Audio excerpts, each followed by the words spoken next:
This program is brought to you by Link TV for educational and non-commercial use only. Palestinians brace themselves for more attacks by extremist Israeli settlers. Will the Israeli government be able to contain the violence? And can Palestinians win in Israeli courts? Answers to these questions and more on Link TV's Mosaic Intelligence Report. Palestinians in the West Bank are bracing themselves for more violence by extremist Israeli settlers after their eviction from a Palestinian-owned house in the town of Hebron. The settlers say that they had legally purchased the house, a claim vehemently denied by its Palestinian owner. One settler came into our house. He took a gun and shot me and shot my dad. And then thousands came down in front of the army. There were clashes between the army, police, and settlers. They started burning the houses. It lasted for 4 hours. Since their eviction, settlers have torched fields, olive groves, and yards in Hebron and nearby villages. They also opened fire on Palestinians, wounding 3. Violence has also spread to areas around Nablus and Ramallah. In Bittin, north of Ramallah, settlers broke into a home and vandalized Palestinian property, and in several other West Bank villages, anti-Muslim graffiti was sprayed on mosque walls. Shortly after the Six-Day War in 1967, Israeli settlers forcefully took over several homes in Hebron, on many occasions under the watchful eyes of Israeli soldiers. In 1994, Baruch Goldstein, a doctor who had immigrated from the U.S., machine-gunned 29 Palestinians to death as they prayed in Hebron's Ibrahimi Mosque during the holy month of Ramadan.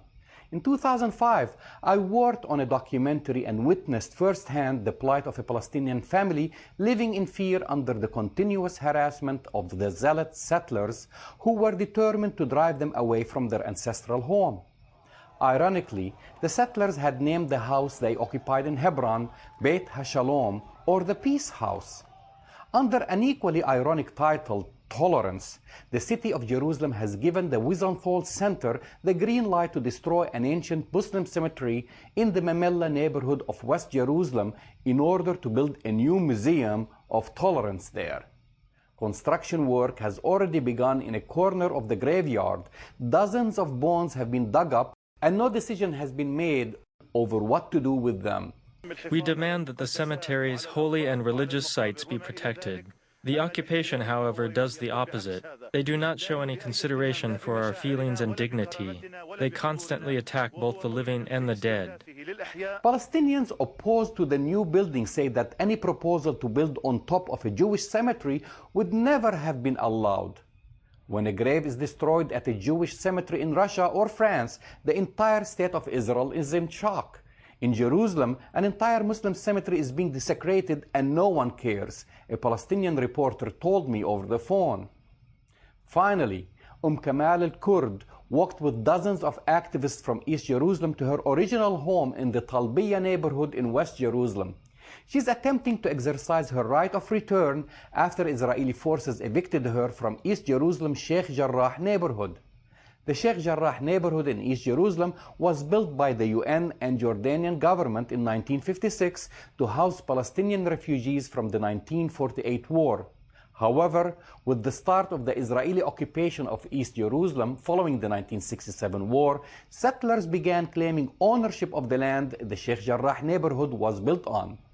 Last month, the Israeli authorities forcefully evicted Kamal along with her ailing husband from their house in the Sheikh Jarrah neighborhood of Jerusalem, where they had been living since 1956. Kamal had for 2 weeks been living in a tent not far away from their home from which they were evicted, along with international peace supporters. Last week, Israeli police and military personnel brought in a bulldozer and demolished the tent. The ailing husband has since died in a Jerusalem hospital. I feel sorry for them because they're such weak people. They have to exert their power over a tent and a woman by herself. If Israeli settlers can make property claims in East Jerusalem based on title deeds that pre-exist 1948, why can't Palestinians make similar claims in West Jerusalem? I'm Jamal Dejani for the Mosaic Intelligence Report. To learn more about this program or to share your thoughts, visit us at linktv.org/mir. You can also read my blog on the Huffington Post.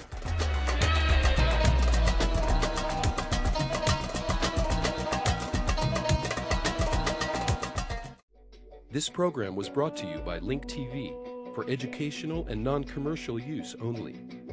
Link TV is the only U.S. television network devoted to global and national news, with uncompromising documentaries and diverse cultural programs. Programs which connect you to the world.